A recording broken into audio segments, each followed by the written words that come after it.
Good morning dear student. आज अपना topic है बेटा सेल स्ट्रक्चर, कोशिका संरचना। कोशिका संरचना, इससे पहले आपको ध्यान होगा अपने कोशिका के बारे में सामान्य सी बातें कर ली थी, ठीक है ना बेटा। कोशिका की परिभाषा हमने जानने की कोशिश पहले की थी, आपको बताया भी था परिभाषा के बारे में। उसके बाद में इसका टॉपिक आता है कोशिका की संरचना।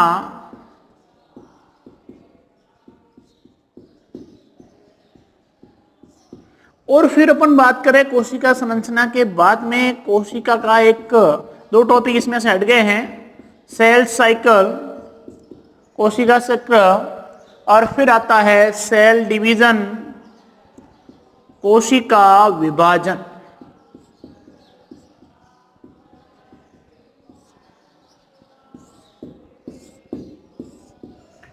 अब कोशिकीय संरचना, आज अपना ये बात अपन ने पहले कर ली कि शरीर की संरचनात्मक क्रियात्मक जो इकाई है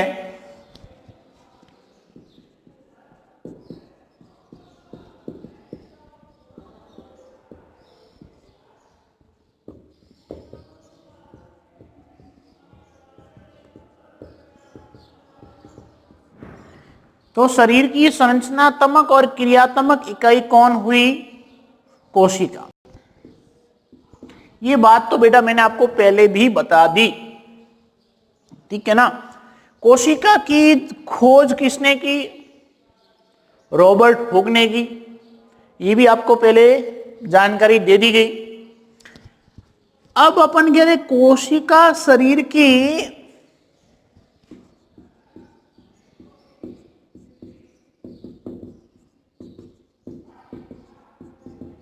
सबसे छोटी इकाई, ये भी बात आपको पहले बता दी गई। अब अपन इसकी संरचना के बारे में जानते हैं। आज रहेगा कोशिका संरचना कि कोशिका के अंदर क्या होता है, क्या क्या पाया जाता है। वैसे आपको कुछ भाग मैंने पहले बता दिए थे। कोशिका द्रव्य क्या होता है, कोशिकांग क्या होता है, जीव द्रव्य क्या होता है, ये बातें हम ऑलरेडी पहले पढ़ चुके हैं।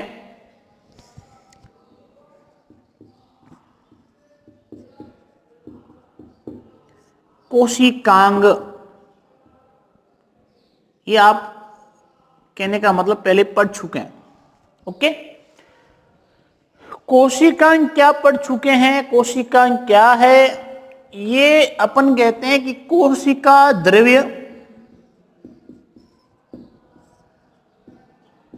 कोशिका द्रव्य कि कोशिका के अंदर पाए जाने वाला कोशिका द्रव्य, जिसमें जो कोशिका के अंग पाए जाते हैं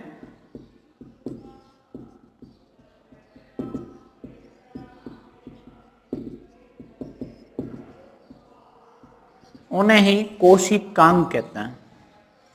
तो कोशिका द्रव्य, जिसमें जो कोशिका के अंदर पाए जाने वाला कोशिका द्रव्य, जिसमें कोशिका के जो अंगक पाए जाते हैं, जिसमें कोशिका के जो अंगक पाए जाते हैं उन्हें कोशिकांग कहते हैं।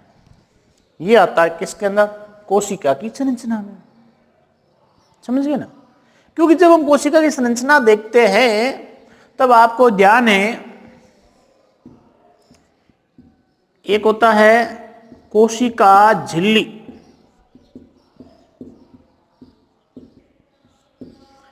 इसको बोला जाता है सेल मेम्ब्रेन। क्या बोला जाता है? सेल मेम्ब्रेन, कोशिका झिल्ली, या फिर एक नाम आता है प्लाज्मा झिल्ली, प्लाज्मा मेम्ब्रेन।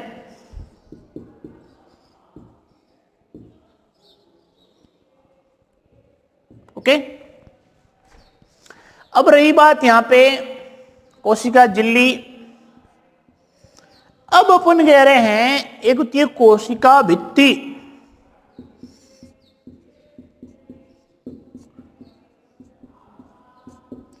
अब कोशिका भित्ति का मतलब हो गया सेल वॉल, ये तो एक दीवार है, कोशिका की दीवार के नाम से जाना जाता है इसको।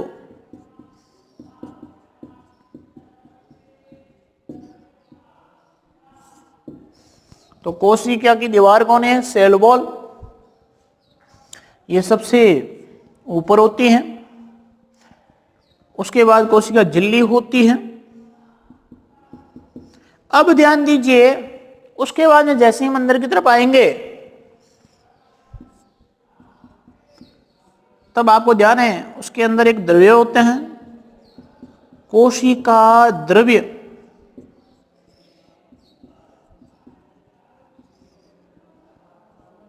साइटोप्लाज्म। तो ये द्रव्य पदार्थ जो इसके अंदर रहता है कोशिका के अंदर, उसको कहा जाता है कोशिका द्रव्य। ओके, अब अपन कह रहे हैं अगली बात,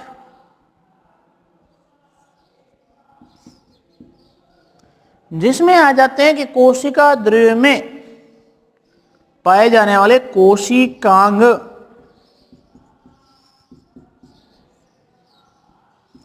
अब ये कौन से कोशिकांग है जिसके अंदर अपन कहें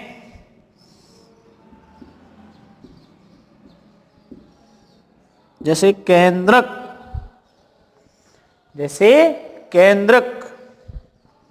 जैसे सूत्रकणिका,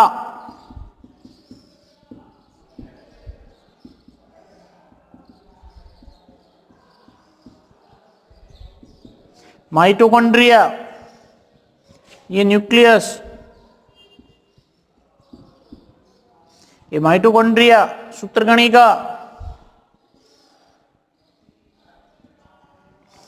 फिर बात आती है आगे, तब अपन कहते हैं केंद्रक है, सूत्रकणिका है। इसके बाद जब अपन बात करेंगे, एक नाम आता है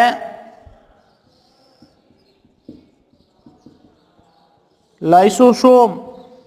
क्या नाम आता है? लाइसोसोम। इसके बाद अपन बात करें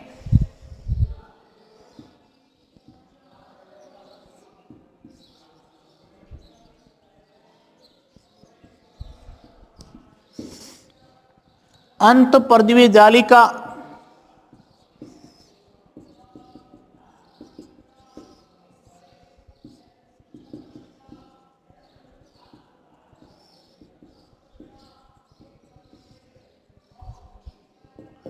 एंडोप्लाज्मिक रेटिकुलम। इसके बाद जब हम बात करें राइबोसोम,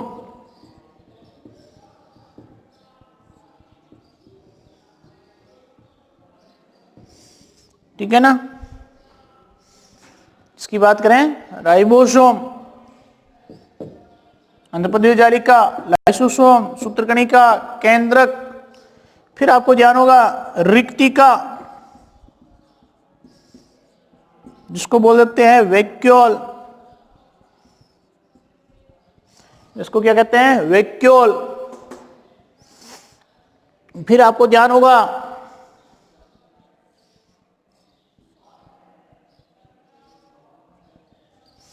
कि ये रिक्तिका हुई, इसको रसधानी भी कहते हैं।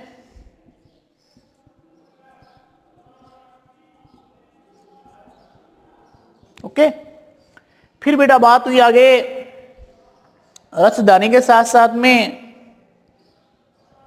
कि केंद्रक हो गया, सूत्रकणिका हो गई, लाइसोसोम हो गया, अंतःपर्दीय जालिका हो गई, हरित लवक,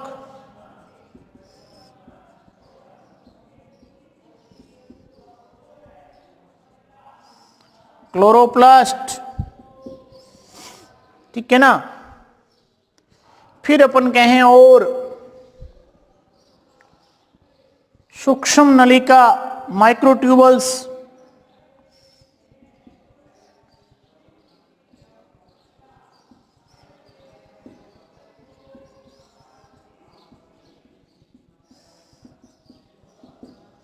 सूक्ष्म नलिका है ना, सीलिया एंड फ्लैजिला,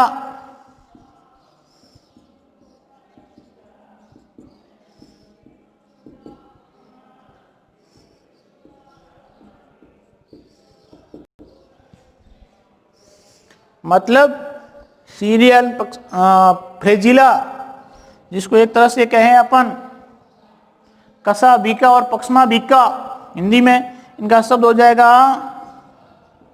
एक को कसा बीका और एक को पक्ष्मा बीका, चिलियन फ्लैजिला। अन्य संचित पदार्थ, अन्य संचित पदार्थ, अब मैं आपको बताऊं,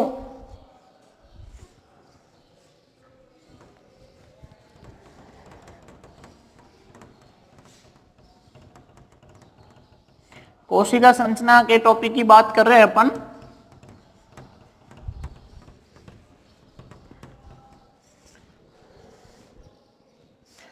तो ये कोशिका झिल्ली, कोशिका भित्ति, कोशिका द्रव्य और ये कोशिकांग, जिसके अंदर अपन ने केंद्रक की बात कर ली, माइटोकॉन्ड्रिया की बात कर ली, बड़ा हरितलवक की बात कर ली, लाइसोसोम की बात कर ली, अपन ने राइबोसोम की बात कर ली, अपने अंतःपद्य जालिका की बात कर ली, अपने रिक्तिका की बात की, अपन ने माइक्रोट्यूबल्स की बात की, सीलिया एंड फ्लैजिला की बात की, अन्य संचित पदार्थ की बात कर ली। ठीक है ना। अधिकतर लगभग अपने सभी जो कोशिकांग है, कोशिका के अंदर जो कोशिका अंग के रूप में पाए जाते हैं वो कोशिकांग हो गए। तो ये कोशिका के अंदर पाए जाने वाले संगठन है, ये कोशिका की संरचना बताती है कि ये संरचनाएं इसके अंतर्गत पाई जाती है। ध्यान दीजिए, समझे कि नहीं समझे? समझ रहे हैं ना? हाँ। तो अब आप समझिए कि एक तारक के अंदर, तारक का सेंट्रोसोम,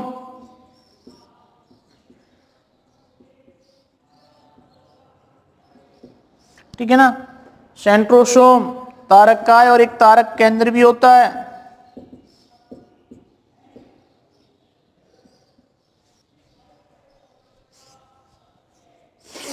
तो ध्यान दीजिए, सेंट्रोसोम, ज्यादा नीचे लिखने से फिर दिखाई नहीं देगा।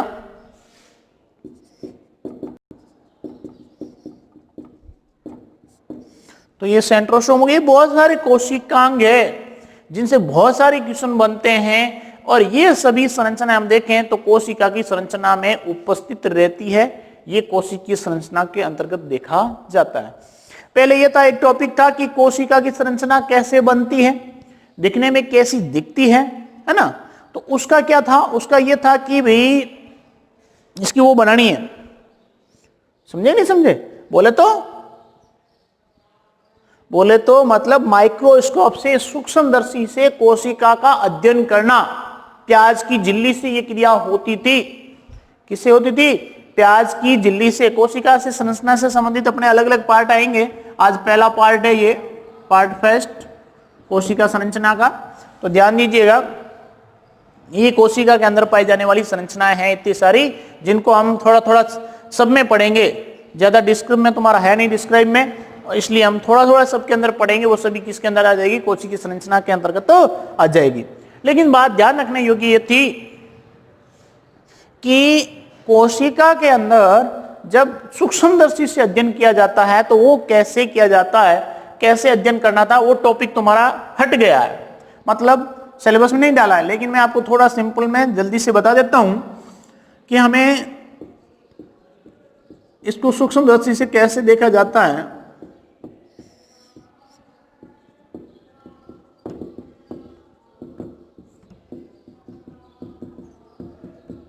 ओके, तब ये होता है बेटा, इसको सूक्ष्मदर्शी से देखने के लिए हमें सूक्ष्मदर्शी की जरूरत पड़ेगी, माइक्रोस्कोप की जरूरत पड़ेगी। पहले हमें इक्विपमेंट लेने पड़ेंगे। कौन कौन से हमें उपकरण की जरूरत है? तो हमें माइक्रोस्कोप की जरूरत पड़ेगी, कोई कोशिका झिल्ली की जरूरत पड़ेगी जिसके माध्यम से हमें संरचना देखनी है, या कोशिका की जरूरत पड़ेगी। और फिर रही यहां पर बात कि हमें ग्लिसरीन की जरूरत पड़ेगी, हमें सेफ्रेनिन की जरूरत पड़ेगी। ठीक है ना बेटा? सेफ्रेनिन, ग्लिसरीन, इन सब की रिक्वायरमेंट रहेगी हमें फोर स्लिप की जरूरत पड़ेगी, चिमटी की जरूरत पड़ेगी, हमें एक बोले तो वाटर डिस्क की जरूरत पड़ेगी,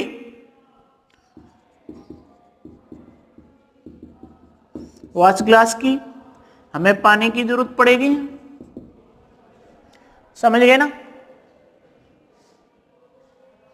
और हमें स्लाइड की जरूरत पड़ेगी। देखो दोनों ज्ञान होने जरूरी होते हैं, साथ में थोड़ा सा सिंपली आइडिया आपको होना चाहिए, तभी आप एक तो आप पहले से ही ऑफ क्लास हो गए कि आपकी सभी ऑनलाइन क्लासें चल रही, उसके बावजूद भी आपको थोड़ा बहुत यदि ये साथ में प्रैक्टिकली ज्ञान नहीं मिलेगा तो कुछ समझ में नहीं आएगा, क्योंकि science is the systematic knowledge, जिससे हमें सिस्टम से ही जितना जान पाएंगे उतना बेहतर जान पाओगे। तो ये ग्लास ग्लास हो गया, जल हो गया, स्लाइड हो गया, कवर स्लिप, और कुछ नाम रह गए हैं जी, तो अपन जैसे जैसे आगे लिखेंगे तब आ जाएगा। सबसे पहले आपने क्या किया, पादप, मान लीजिए आपने एक ले लिया प्याज, क्या ले लिया, प्याज। प्याज के छिलके से